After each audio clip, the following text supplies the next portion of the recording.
Welcome to the Slop Farm. Enjoy the video. You start by preparing skin and locking in the right color. Cleanse, moisturize, and let the product sink in. This creates a smooth canvas. Next, match the foundation at your jawline in natural light. Test one shade darker or lighter if you hesitate.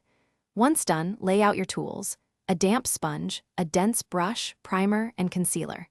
Make sure to remove jewelry and tie hair back so nothing interferes with application. Begin by spreading a lightweight primer where you need hold and smoothing, the T-zone and cheeks.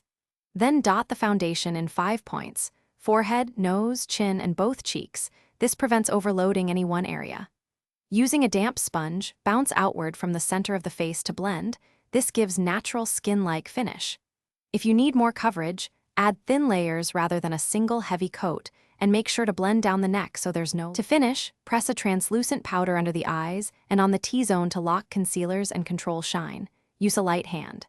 Spray a fine setting mist from arm's length to meld powders and reduce powdery look. This also improves longevity. Check hairline, ears, and jaw for visible seams and soften with the sponge. If the foundation looks cakey or patchy, spritz a hydrating mist and gently press with a damp sponge. This rescues texture without removing coverage.